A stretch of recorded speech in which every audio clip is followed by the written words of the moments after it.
Your mind is turning against you. The thoughts won't stop. The anxiety won't quiet. The weight of everything, all at once, is becoming too much. You are not weak. You are not broken. You just never learned what Marcus Aurelius discovered in the middle of war, plague, and betrayal. A secret he used every single day, and it will change everything. Marcus Aurelius ruled the most powerful empire on earth for nearly 20 years.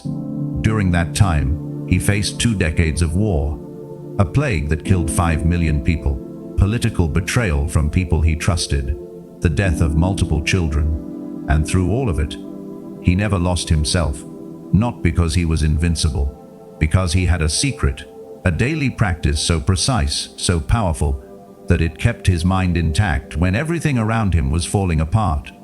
This is that secret. Here is what most people don't understand about Marcus Aurelius. He was not naturally calm. He was not born with an unshakable mind. He struggled constantly. He wrote in his meditations, his private journal, never meant for anyone else.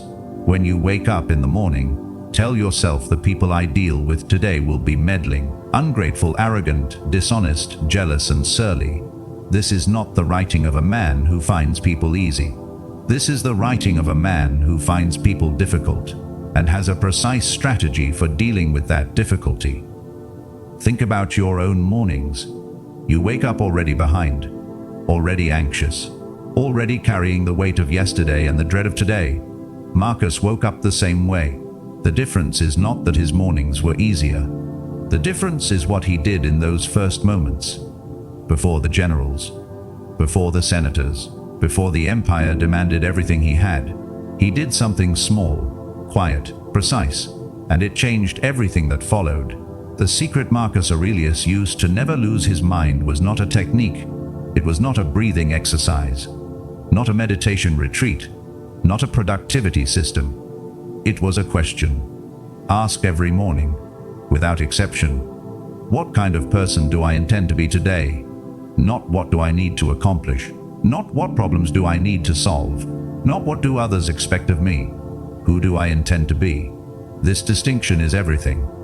Most people start their day reacting: the phone, the email, the news, the demands of other people. Their mind is immediately pulled outward into the chaos before they have established any internal ground to stand on. Marcus did the opposite.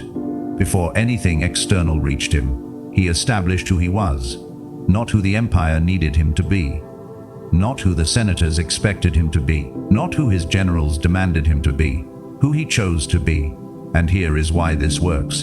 The mind that has not defined itself is defined by its circumstances. It becomes whatever the day demands: reactive, scattered, exhausted. The mind that has defined itself first meets the day from a position of clarity. It is still affected by what happens, but it is not controlled by it. That is the secret, not the absence of chaos, a self that remains intact within it. The question was just the beginning. Marcus built an entire architecture around it.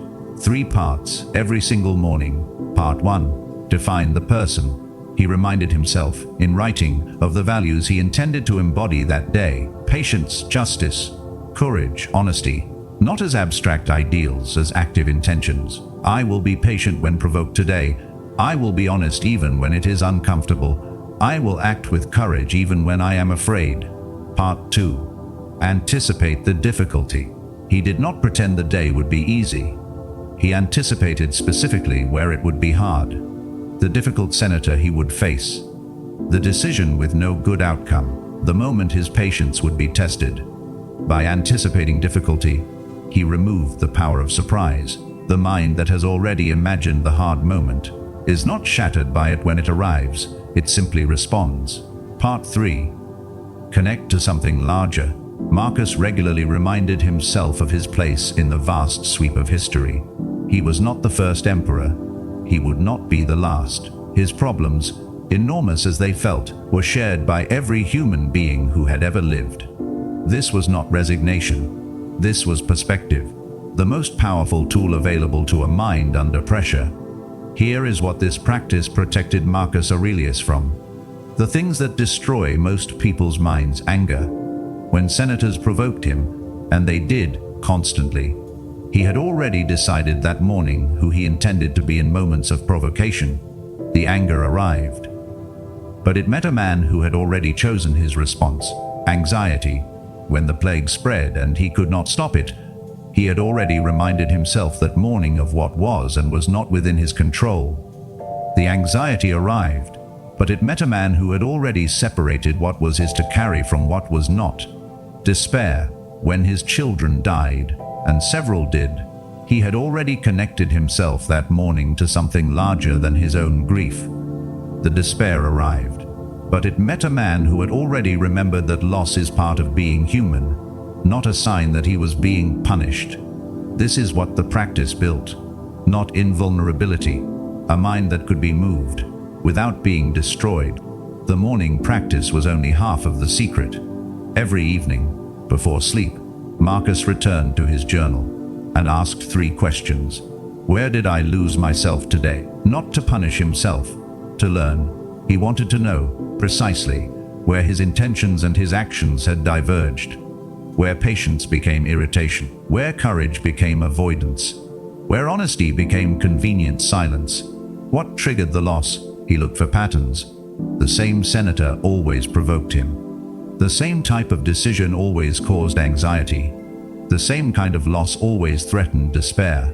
By naming the trigger, he prepared himself to meet it differently tomorrow. What will I do differently? Not a vague intention, a specific one. Tomorrow, when that senator speaks, I will pause before responding. Morning intention. Evening review. 2 practices, 20 minutes total. This was the architecture Marcus Aurelius used to keep his mind intact through 20 years of the most demanding leadership in human history. You are not ruling an empire, but your mind is under siege in ways Marcus never faced. Hundreds of notifications daily, constant comparison, infinite information, the pressure to perform for an audience that never stops watching. The secret Marcus used works exactly the same for you. Every morning, before your phone, before your email, before the world reaches you, ask yourself one question: what kind of person do I intend to be today? Write the answer. Make it specific. Every evening, before sleep, ask yourself 3 questions. Where did I lose myself? What triggered it? What will I do differently? That is it. No app, no system, no subscription. The same practice Marcus Aurelius used in a military tent surrounded by war. Available to you right now, tonight. Marcus Aurelius never had a day without difficulty. He never had a morning without wait. He never had a year without loss. But he had something most people never build: a mind that knew itself well enough that the chaos of the world could not take it. He wrote, you have power over your mind, not outside events. Realize this, and you will find strength.